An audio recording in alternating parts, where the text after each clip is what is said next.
On this week's The Next Interview with our host, Doland White, you'll hear our second interview with Rick Snyder. In it, Rick explains exactly how leaders can trust their intuition again, and why relying too much on AI may be costing you better decisions. If you want to lead better conversations and read what's really happening in the room, check out Rick Snyder's Read the Room, Lead the Room. It's practical, fast, and immediately applicable for any leader. Be sure to check out the link in the show notes and register today. Welcome to the Next Interview Show podcast. And as Liam, the announcer, mentioned, coming through the front door, I'm Doland White. I am the host.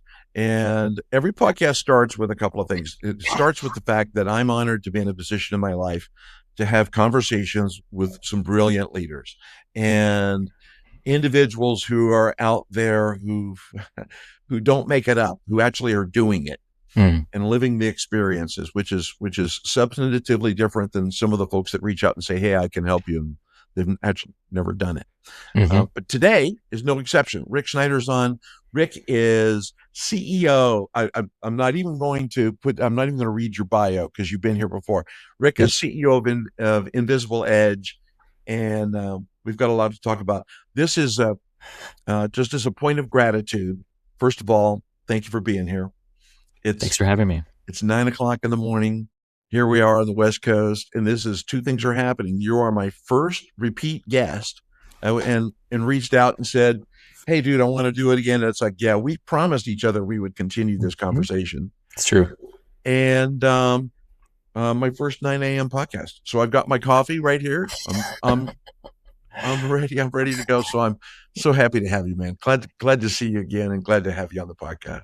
Thank you so much. I really enjoyed our first conversation and just felt so natural, and I look forward to going deeper today. Yeah, good. We're gonna. So for those who didn't meet you, so for listeners, as you're listening to the podcast, I would recommend go back and listen to the podcast. The podcast was in November 2025, so it's been a few months since we've spoken and seen each other, and it was episode 63. I think I'm on episode almost 90 now. So go back and listen to that first podcast. There's a lot of meat and potatoes in that. Some of those things we're going to continue an extended conversation from that point forward. But and if you don't, you're going to get a lot of value from this podcast as well. But I do recommend you go listen to it. So for those that haven't met you, this is maybe there's maybe some new listeners. I'm hoping there's new listeners. We don't know that, but just take a minute and just talk about your kind of your journey, who you are, what you do, what Invisible Edge is, and then we'll kind of get into conversations around intuition and leadership and other things. Yeah, I'll keep my bio a little shorter. My first career was really as a therapist, and I studied psychology, and I worked with gangs, drugs, trauma, inner city kids, really tough populations, ankle monitors, all the things. And it really taught me how you can't really bullshit a teenager. You have to be authentic. Yeah. You have to be real. They sniff a second if you're full of something, right?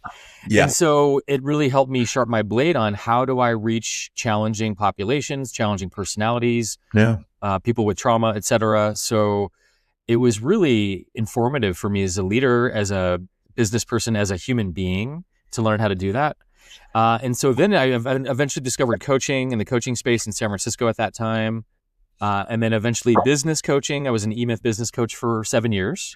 Oh, wow. With Michael Gerber, who's in Carlsbad. He's probably in his 80s at this point. So I learned how to systematize businesses, build sales systems, leadership systems, all the 7 major areas of a company. Great. And then I got more into executive coaching, leadership development, manager training, people leadership. And so that's when I started Invisible Edge in 2019. Yeah. And the other bit that you'll remember and find interesting is I also wrote a book called Decisive Intuition. That's right. And I've been always fascinated by how does intuition work?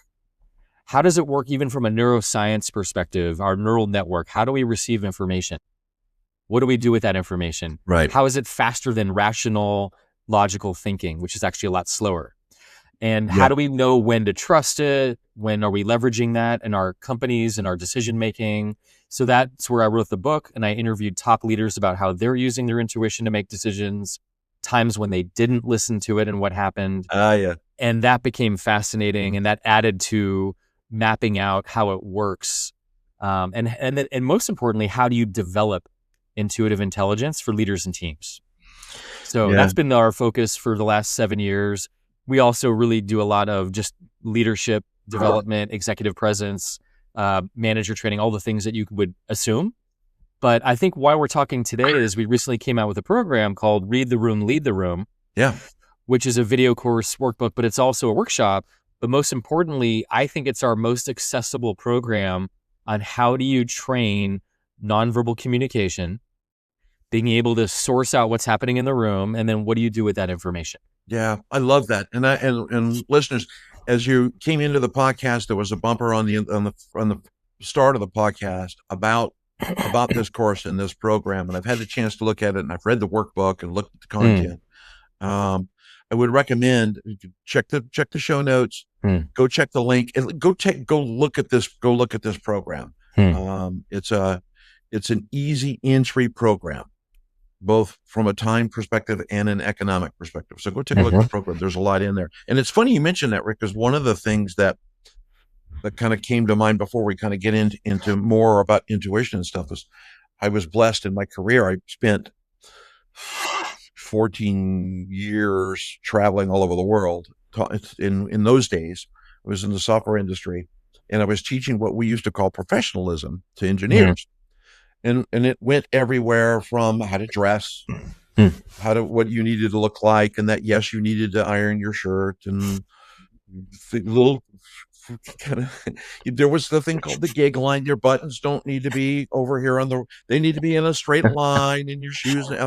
And that was startling for a lot of engineers in those days. There was kind of, what do you mean? It's like, yeah, you got to do that. But we just spent time talking about intuition and the three areas, the triune brain, how the brain works and what intuition does and kind of how that is. And one of the things that I spent some time talking about was when you walk into the room, you're being read. You're reading the room thinking nobody else is reading you, right? But you're being read. I used to give the example of, if you're walking down the street and you see a hooded individual coming at you and you can't see their face and their hands are clenched at their side, you're going to cross the street. Now that person could be a priest, a nun, could be anybody. True. But you read it. And so intuition plays into many, many, many, many unseen things. And I think that's a really critical portion, not just for being able to read it, be able to see what people look like and kind of take that tack. Sorry to stumble on my words there. I'm second cup of coffee. But it really is very important. I think it's underestimated from a leadership perspective. Yes. I think of it like we are electromagnetic antennas that are broadcasting signals all the time. Good. All the time. And everyone in the room is doing that also. Yeah. And so sometimes I have to get a little more still and a little more quiet to sense what is happening in the room. What's happening around the boardroom table in front of me or the conference room or whatever. If I'm talking to a customer or a sales conversation, there's so many applications to this. That's the cool part. It could be my internal team. And how do I start to notice? I like to say, when do I hear that scratch on the record? It's like everything's kind of going as it is, but there's something that catches my attention. Like, what was that? Right. That's interesting. And I don't judge it. I just notice like, oh, interesting. And when I asked him, how's that client? And he said, good. Yeah. And his voice upflected at the end of the sentence. Like, oh, it's good. Yeah. Like, that was weird. Yes. Why did Ron say it like that? And so how do I just, I'm just going through the day, and when do I notice these scratches on the record that get my attention? Yeah. And it could be someone's tone. It could be how they say something. It could be the thing they're not saying that's very obvious in the room. Right. So it could be the things that are happening, the things that are not happening.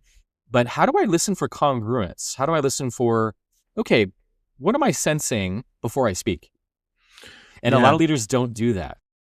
I think that's really important. And listeners, as you're listening to that, a record is a round thing, has music on it. Just so you know, go Google it right now. Go Google record, and you'll get that right. I have my LP on the wall up there. So yeah, it's from my band. So yeah, it's a thing with music on it.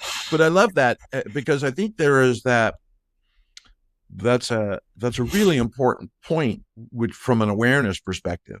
And Yeah. so when you were talking about that, one of the was a question unplanned. I've got 2 questions or 3 over here, Okay. as we always do. But one of the things is, so you're in the leader there, and you talk about watching for that, that intuitive hit, listening to, well, that was weird, right? When Ron's inflection kind of went up at the end. Yeah. How do you help leaders? It's I guess the words I wrote down was stop thinking, because I think a lot of times when you're in the meeting, someone is talking and you're hearing them in flow, so you're formulating a response. You're not actually listening. So how do you because without that, and you can't there's no effectuation of intuition there. That's a really good point. And in fact, we talk about 3 levels of listening. And I think this will help the listener on this podcast. So the first way that we typically listen as leaders and people at work, or even in our life, is we're listening to respond. So we're not actually listening. We already are formulating our idea, our debate, our rebuttal to something. It could be our wife in the kitchen. It could be someone at work or our husband, whatever it might be. But we're not even listening to them. We're listening to respond and get our point in and be right. So that's the very surface level of listening. The next level of listening that's a little bit deeper is listening to understand. So I'm actually bringing curiosity. Gotcha. I don't even know what they're going to say next, and I'm letting that be. And I'm just listening I just want to get their world. Because I know my world, but what is it like? How are they seeing that? What's it like in their shoes? Yeah. And so that's a deeper level of listening, and people feel that empathy, that connection on a deeper level, and that someone's actually present with them.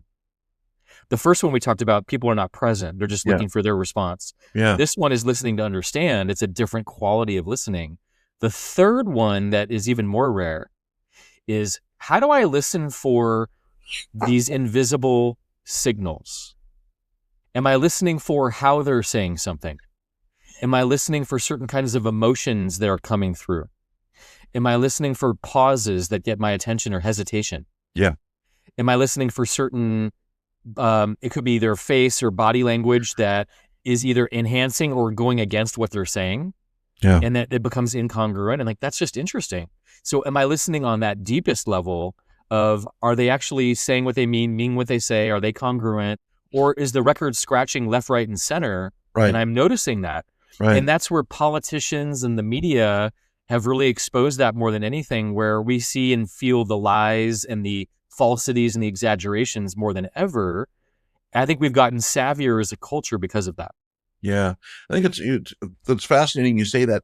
When you're working with executives, and I love because intuition is critical in business, right? It's one of the 3 brains. When you're working with them, how do you help them? It's a how-to question, but as a leader, how do you help them shift from that formulaic leader? Because we've all worked with them, right? And that's a habit. Yes. That's a habit. It is. How do you help them shift from that to that second leader who's willing to take curiosity, and then ultimately, and I agree with you, it's rare air to get to the third layer you were talking about. That's rare air from a leader's perspective.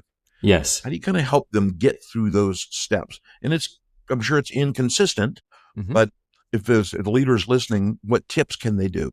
Yeah. So it's really about receptivity. And if I think about being in the boardroom or with my leadership team or talking to a client, I'm focused. My eyes are narrowed. I'm focusing on the problem. I'm focusing on the solution. Yeah. And everything kind of narrows in, and my intention, my intensity, and I'm not actually letting information come to me. So that's one of the first places to look at is, how do I actually trust receptivity? What happens if I'm in more of an open vessel, an open channel in the room, and maybe I ask a question, maybe I'm seeing something that's going on, and how do I take a breath? That's going to be the best tool, is the breath, because breathing only happens in the present moment. My thoughts are either regurgitating the past and what just happened, or trying to imagine the future, the thoughts are never fully in the present moment, but my breath is. And my breath actually connects me to my body. And that's where my neural network and my intuitive intelligence lives, is right here, right now. Right. So that's one of the first steps usually, is learning to trust slowing down. Mm-hmm. Learning to trust being still. Because when I'm still as a leader, I see all the static around me. Right. But if I'm static with it, I'm not going to notice. Very good. Well said. Yeah, yeah. Right? Yeah. So it's that contrast. Like True. if I get, and what's interesting is, and this is true, and I've seen this under pressure and stress, an alpha wolf in a wolf pack has the lowest resting heart rate in the whole pack. Yeah. They're the most calm, cool, and collected. And so as an alpha wolf on your team, how do I take a breath and regulate my nervous system and relax and calm down? Even if it's a stressful situation, I can still take a deep breath. Right. Even if someone's coming to me with a hot problem, I can still breathe and recenter myself. And then I'm a little more still and a little more centered. And then I have an opportunity for my intuitive intelligence to find me. Because I'm not running around moving. It can actually, I'm slowed down enough where it can find me. Yeah. It's very powerful. I like that. And I think that's you said something of a bunch of things that were really important. Leaders, go back, rewind and listen to that. Go like 60, 90 seconds back and listen to what Rick was talking about. It's interesting because I think one of the things that we have a tendency, or was guilty of this as a young leader. It took me a long time to stop and pause. Right. And yes. It was a lot of people, it's that difference between reacting and responding. Let me give you like a sales story that's kind of funny. So in sales, we're trained to hunt. We're trained to look narrow and pull the arrow, and we're looking for this, we want to find the thing. Very and true. like and so people become an object if we're hunting at them. And that's not a fun experience for the other side, or even for me as the hunter. Like there's ways I can enjoy closing a deal and all that. But what I've actually learned is it's so much better if you're coming from a relational based place. Right. And that means I have to be open. So how do I ask a question and then I'm really open and I'm seeking to understand? Yeah. And if I notice there's an incongruent signal, I might say something about that too. Like I noticed that you hesitate and you look at your partner every time we talk about cash flow. What's happening with your cash flow? Yeah. And I'm just genuinely curious. Yeah. I love But I'm also naming these incongruencies, and it's okay. And then they're like, oh yeah, I did kind of look at, you're right. I do look at my partner, or whatever the thing might be. No, it's funny you mentioned that, because there's power in noticing. Yes. And in order to notice, you have to go slow. Yes. You have to be fully present. So this is really true. And when I was at eMyth, originally they had telephones when we were making sales calls. Sure. This is like when Google conferencing and all that was just starting to come online. Right. And I used to have to duct tape my mouth as a salesperson because they couldn't see my face. I would literally duct tape my mouth after I asked a question, because before that I was filling the space too much with my own words. I'd start to describe the product. And they don't care. Like I'm filling the space with all of my knowledge. There's no room for them to come toward me. Right. In the conversation. Yeah. Versus if I ask one question and then I'm silent, it pulls them toward me in the conversation. Yeah. Now they have to answer. And now we're in a relational dynamic. Yeah. So, and I literally for a little bit duct tape my mouth and I would kind of open it and ask another question, pull it back, because I was notorious for filling the space. There's episode 3 there. We'll just do it with duct tape. See how that goes. We'll just try that back and forth. And by the way, but no, I think that's really important, because I believe that from a leader's perspective, I mean, there's so many things I think that hinge on what you're talking about from an intuitive perspective, right? Leveraging intuition, and we'll get into some other stuff here in a second. But trust is that foundation. One thing you mentioned just kind of in passing, Rick, was around that willing to trust me. Am I willing to be vulnerable? Am I willing to be receptive? Yes. And I'm glad you said vulnerability, because that is a part of this.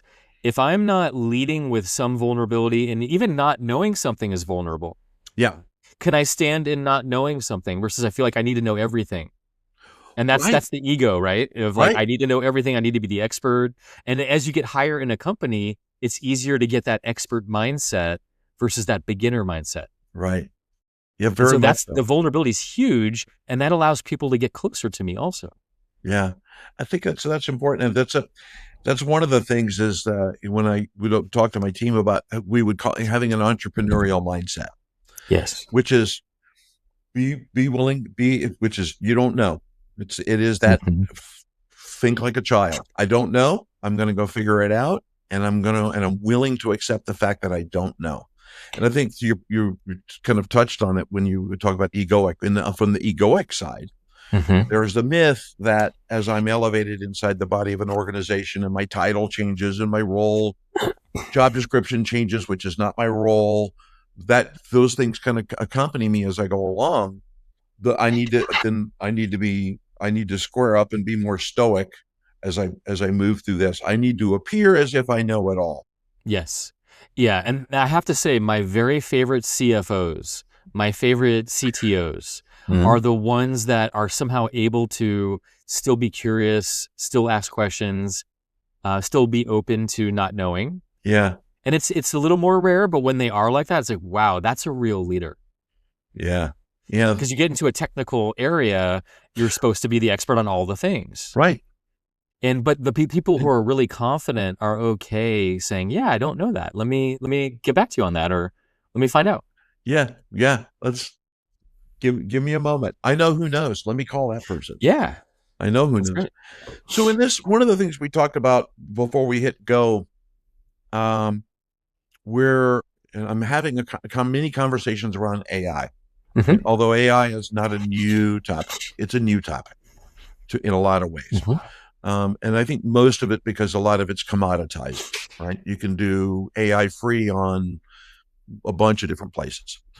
And so I think there's a tendency, Rick, for people to lean in on AI founded. Matter of fact, I read a really interesting article this morning by Peter Diamandis, and I like Peter a lot. He's a really nice guy. Around a company that has basically shifted people out, and it's now AI, and they run the whole thing. And according to his mind, they've reached singularity. That's a whole nother conversation. But I think there's a sacrifice that's occurring from an AI perspective. There's a leaning in on AI based on the vast global amount of experience that ChatGPT has, or Perplexity, or whatever you're using, says this is the fact. And I ignore my intuitive hit. Yes. How do leaders reconstruct that balance? Because the pressure is AI. Listen to what AI tells you. Yes. And it may not be in alignment or congruent with that intuitive hit.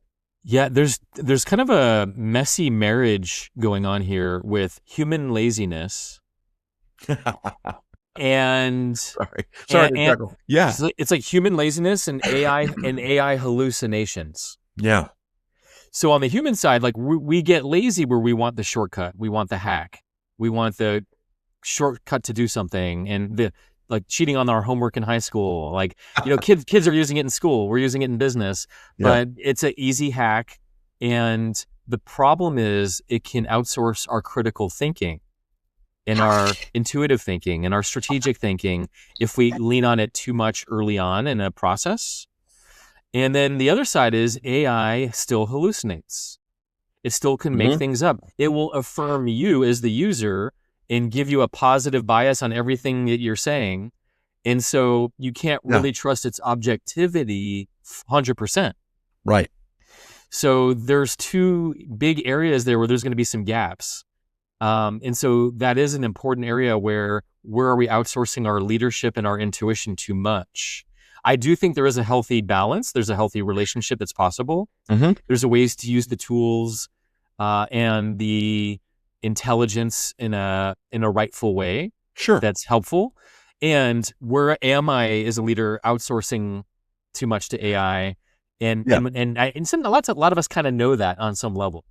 And they've done studies where we actually are becoming less intelligent in how we are utilizing AI. MIT did a big study on this. We're losing intelligence by having it do things for us that we don't even remember what it said. We're losing our memory. We're losing our comprehension. If we have it create a deck for us, we're like, oh, what did that say again? And what does that mean? So we have to go a little slower. It would be nice if we go a little bit slower, even though we seem to be in a race to who knows where. Yeah. I love, yeah, yeah. I love that analogy because I do see that. I see and particularly when I enter into a conversation with an executive and they're presenting me information that's clearly, and there's tells with AI founded information. Mm-hmm. And especially there's one of my favorite chat GPT sentences. Well, the truth is, and it's two, then a colon, and then it tells you, Mm-hmm. it's like, okay, so you pulled this out of AI. Yep. Um, Yep. but it's interesting because I think that with without that balance, and I want to go to a little Venn diagram I drew. I think it's really important to chat with you about. Without that balance and putting that check with AI, because it does hallucinate. ChatGPT compliments me constantly, Right. which I appreciate. Feels good. It does. I'm happy. That's good. It doesn't tell me that I'm short and overweight. I'm good to go. So I'm all right. And that everything I have is a really good idea. So which works for me. Apparently I'm that smart. But I do agree, and it's interesting because I have read studies where we see a diminishment in intelligence Mm-hmm. because we accept that as the truth. We don't bother to apply weights, right weights and measures against it to really look, does this Yeah. line up? Is it congruent? Right. And that's really the beauty is the human creativity, the human innovation. I love using AI to edit, but am I doing that first creative spark myself? Yeah. Am I putting my thoughts or images or ideas down first? Yeah. That's the best way I think to work with it. And then it can do amazing editing. It can organize my thoughts. It can make it even better. Sure. And so there can be a great combination. Yeah, I agree. There's a lot of power to it. AI saves me a lot of time after I've told it what I want it to do. Yeah.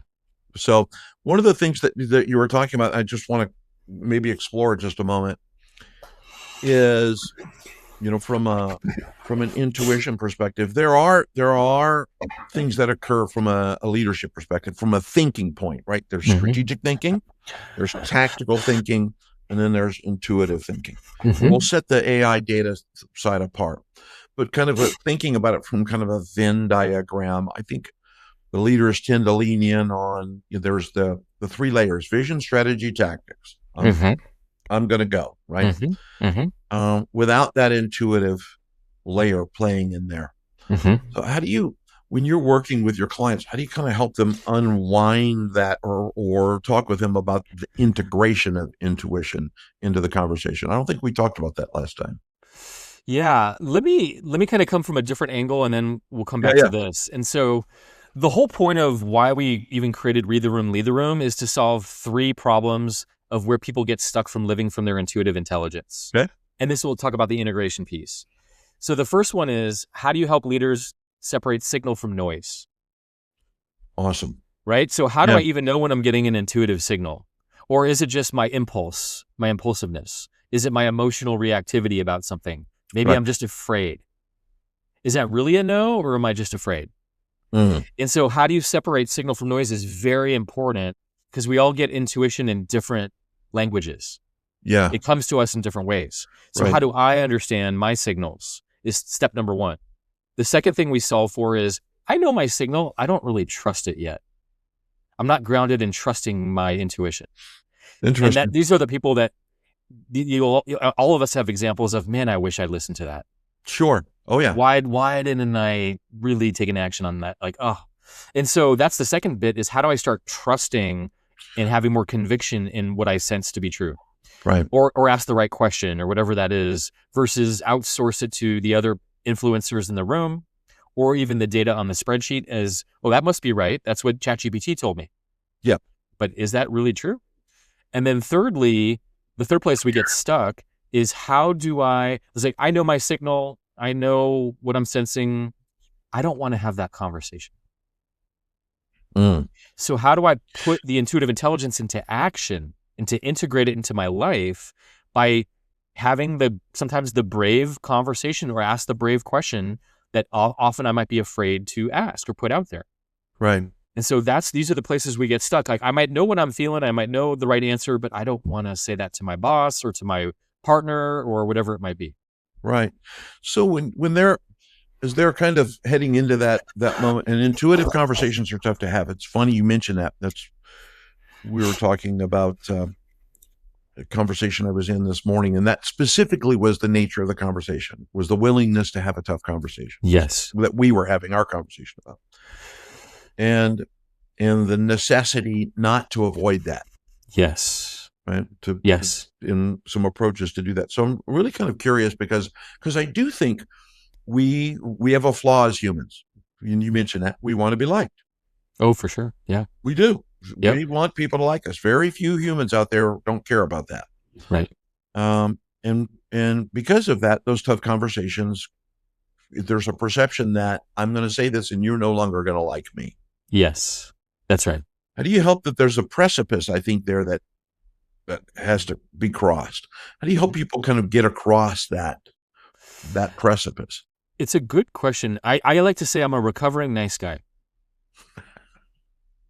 I used to be a real nice guy. Yeah. This is a kind of a cool story. So I was always the kind of guy where I would not really want to say the real thing to hurt someone's feelings. I was a kind of a caretaker in my family system. I did that in my friendships later in life. But there was a moment where one of my good friends challenged me in the middle of the street in San Francisco. We played racquetball, and he stops me in the middle of the street and he asked for feedback. And I gave him some flowery feedback that wasn't really what I wanted to say. And he stopped me and said, "Rick, your good guy is getting in the way of you being a great man." Wow. When you don't serve me and serve me as a brother and as a friend, and you don't give me your truth, you're robbing me and you're not contributing to me. And you're staying your good guy is getting in the way. Wow. And I was stunned that he was able to articulate that. And I was like, oh my God, he's right. Like, because you can feel when something's right. And it's like, oh my God. And then I started to think about how long that's been going on in my life. And so that became one of my changing moments where I don't want to just be a good guy. I want to be a great man and for the people around me in my life. And I used to prioritize harmony over truth. Now I prioritize truth over harmony. Right. And harmony is still important. Sometimes there is definitely a place for that. Sure. But more importantly, I think one of my favorite quotes is, everyone is hiding and everyone also wants to be found. So am I doing that for people around me? Am I giving them that gift? And ideally, I'm doing it in a skillful way where they can hear it. Sure. I'm not trying to give unsolicited advice, and that kind of thing.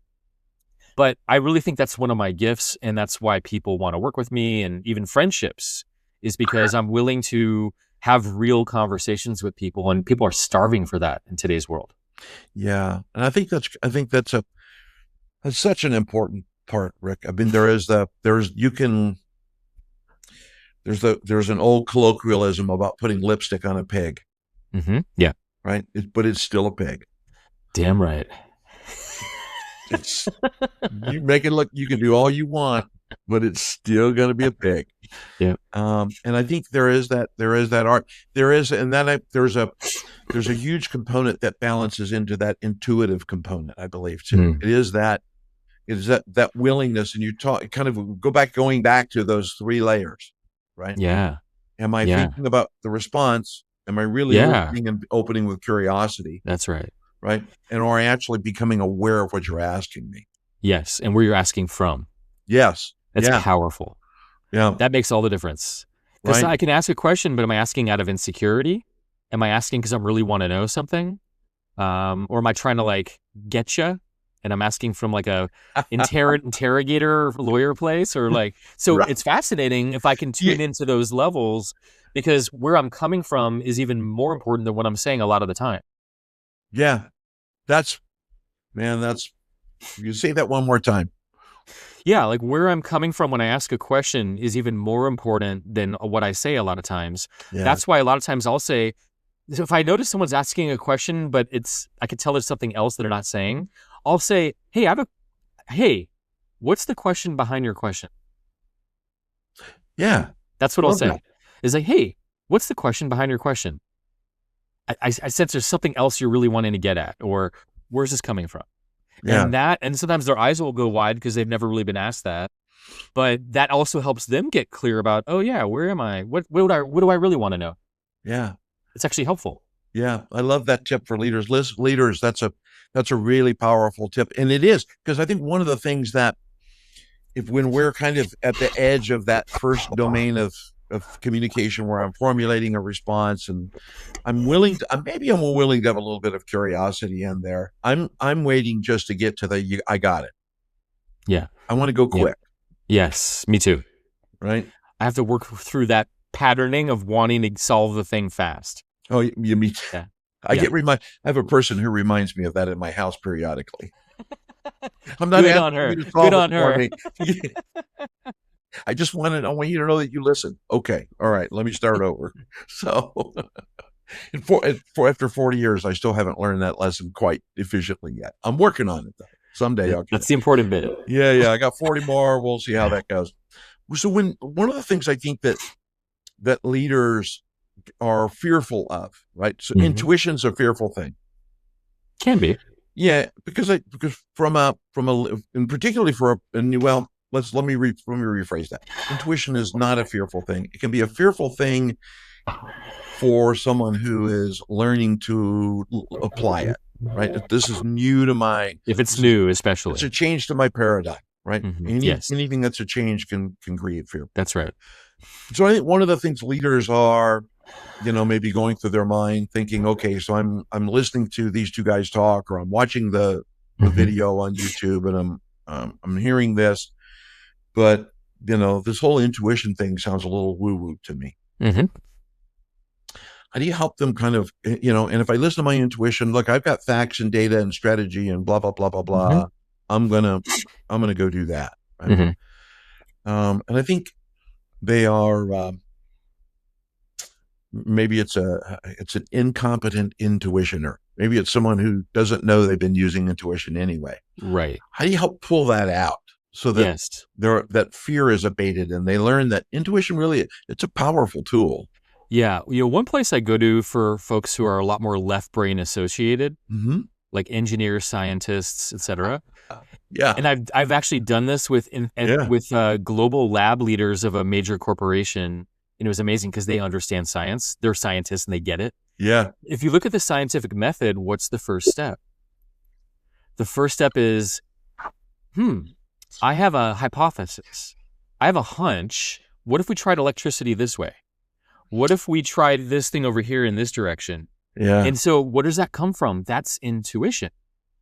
Innovation is born out of intuition. It's in the scientific method. So if we get into science, it's the very first step of, I have this idea. This is totally radical, but I have this idea of what if we tried it this way? It just came to me. Let me work on it this way.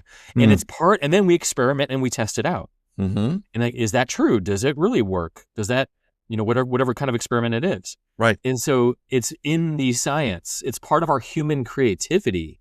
It's our innovative spark.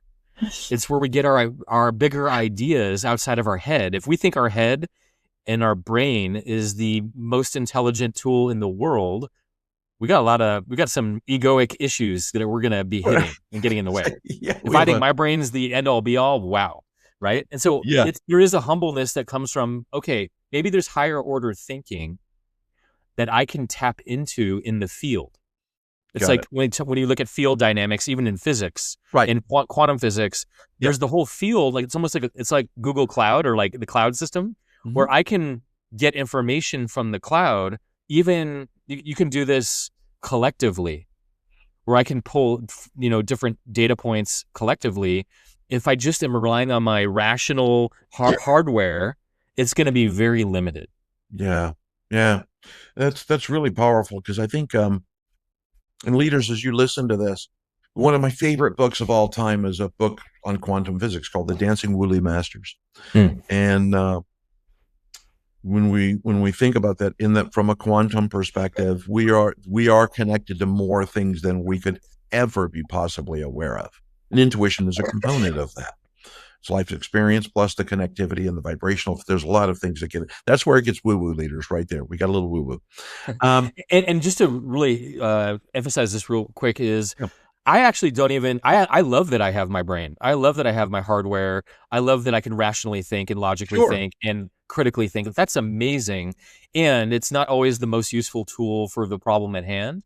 And so I'm glad that I can do both. That's really my whole point in the book, is how do you take the best of the data, the research, the spreadsheets, and your experience, Yeah. and your intuitive experience? How do you combine the best of both versus either or? And I think intuition hasn't had its time in the sun as much as the logical mind. We've worshipped the logical, rational mind in the last 100, 200 years. Yeah. I think, therefore I am. What about I sense, therefore I am? Right. Yeah. You know? Yeah, I love that. Intuition kind of fell to the side when we hit the industrial age. Now it's all about thinking. Yeah. Now it's integrating again, because we need more holistic solutions these days. Yeah. And I think that's episode 3. We'll come back for episode 3. I'm already booking that. I'm ready. Holistic. But it's funny because that's one of the things that I spent a lot of time talking about, is the what got you here won't get you there sentence. And the difference between the two is the integration of what is not vision, strategy, tactics. It is the integration of mindset, is the integration of imagination. That's right. Integration of intuition. And those are the things that I believe that separate the true leaders. And leaders are, it doesn't mean business, it's family, relatives. Yeah. Managers, forklift drivers, everybody leads in their own manner, but all of those things come into play to be truly effective and successful at it. You have to integrate those in. Yes. And I find, if you look at a company, I usually find the top leadership is very tuned into their intuition, because they got there for a reason. Sure. They can read the markets. They can read financial data. They can read people. Like, they're really good on that level. And also, when people come into a company, they usually don't know better. So they kind of come in as newer employees. They don't know all the rules yet. And so they're a little more free thinking and allowing more creativity and innovative thinking to be there. It's usually middle management that seems to get the most stuck, where they're fossilized in the rules of the thing. They're trying to politically rise up. They're listening to the authority too much, or they're not really trusting their own inner intelligence enough. Yeah. Yeah. That's so true. Yeah. They're in the jar. They're in the jar, in the middle of the jar. Yeah. They're in the jar, and they can't read the label anymore. It's really interesting. That was one of my favorite things as a CEO was to go talk to a new employee after 7 days of employment. And just ring them up. How are you? Talk to me about, what have you observed? Yes. Yeah. What did you bring that we didn't have before? Totally. They have the fresh eyes. Yeah. Right. And then I'll bring you Kool-Aid later. Don't worry about it. There's Kool-Aid down the hall. Go get that. But so as we are, I still don't have an elegant way to end the podcast yet, Rick. So we're gonna move towards that at this point. Okay. But there's a couple things I do want to do.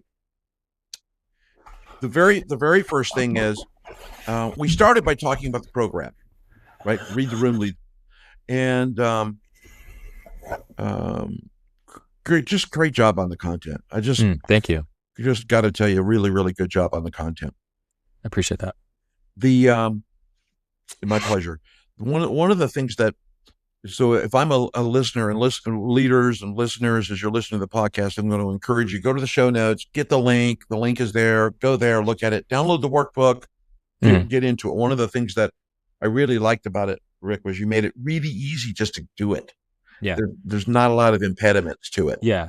I think we made it really accessible. The language, learning how to read the invisible signals, the hesitations in the room, the things that people are not talking about, the micro movements. How do you actually start to tune into those things? So I think we made it very accessible in the video and workbook. And so it actually is not woo-woo. It's something that we're doing all the time. Yeah. We're always assessing a situation. We're always feeling something out. We're vibing the room all the time. Yeah. And so it's just giving us more permission to leverage our intelligence in that way. Yeah. I like that. And I think I was thinking about that, and I think there's a lot of, I mentioned earlier, reminded me of my experience working with engineers and engineers of, introductory all the way to directors and VPs and CEOs of engineering firms. back in those days.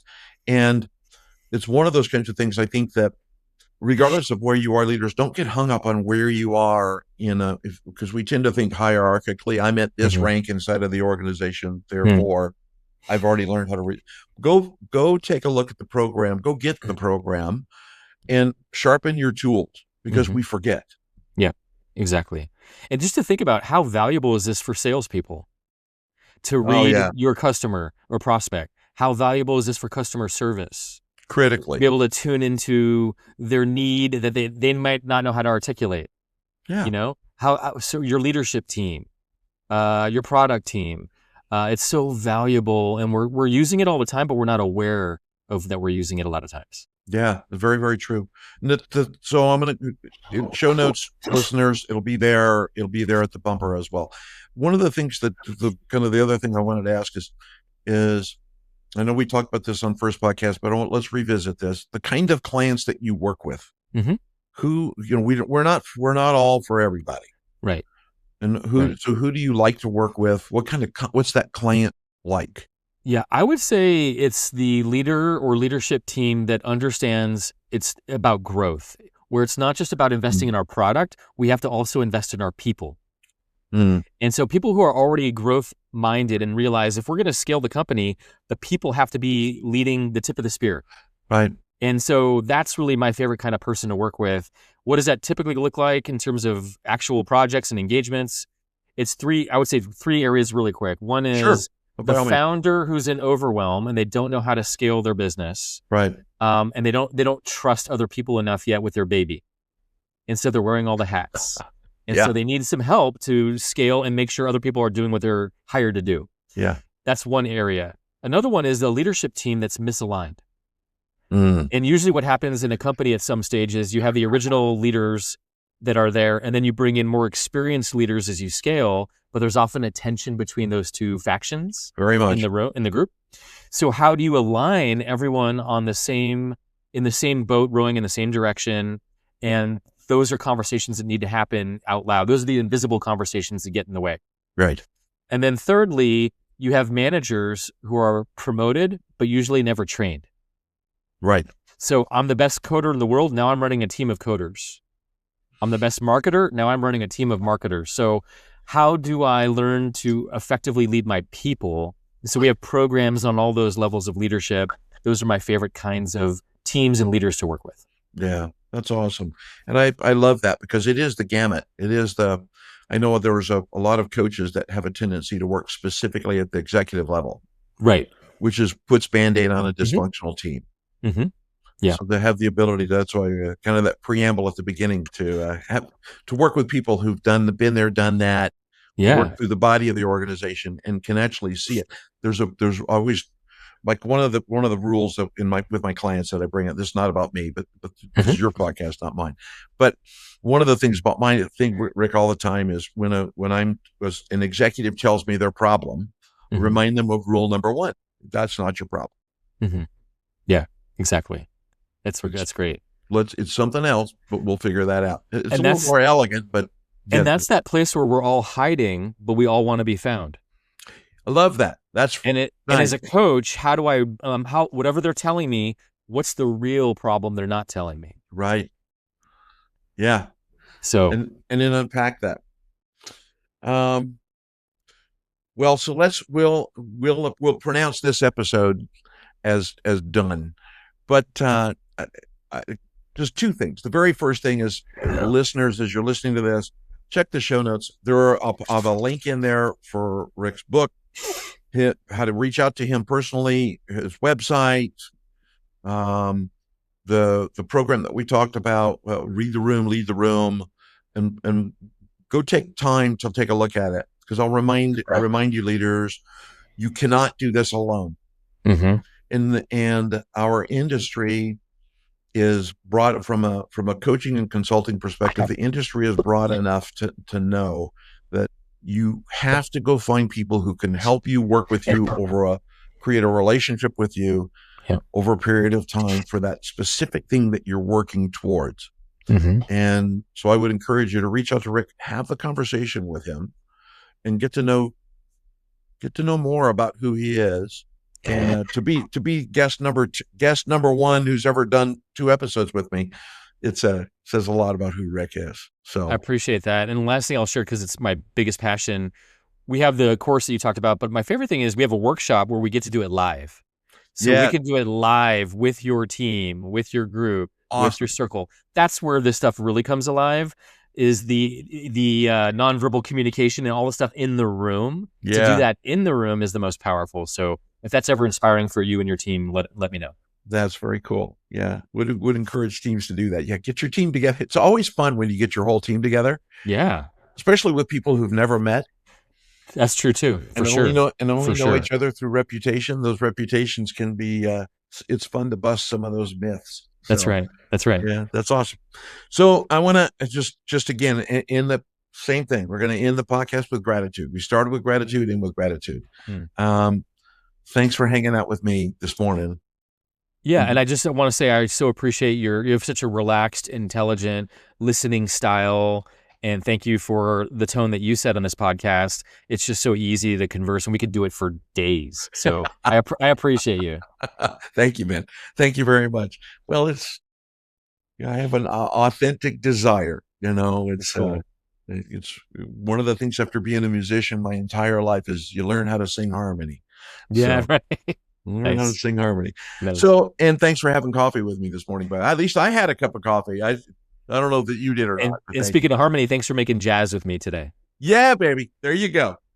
Good job. All right, listeners, 2 things. Very first thing is give the podcast a know, like, share, or follow. It has nothing to do with vanity numbers. It has to do with algorithms and math, and makes the podcast more visible so that the most important thing can occur. The podcast is dedicated to empowering 1 million leaders. That's my focus, my passion. If you found something in here in this podcast, don't just listen to it. Turn it from entertainment to action. Go try it. Rick talked about some really powerful tips that you can actually go do now and test in your organization. It may not go perfect. It'll give you another reason to reach out to Rick and go, hey, I tried that. Didn't go the way I thought it was going to go. Great question.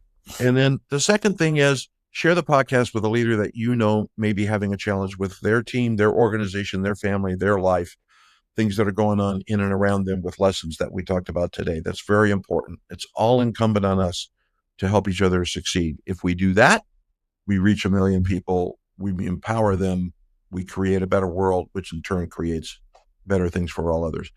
I'm Doland White. I'm the host. I'll see everybody next Tuesday. Thanks for being here. Thank you so much. Thanks for listening to this week's The Next Interview Show podcast. Be sure to subscribe to the podcast and then take time to turn what you heard here into action.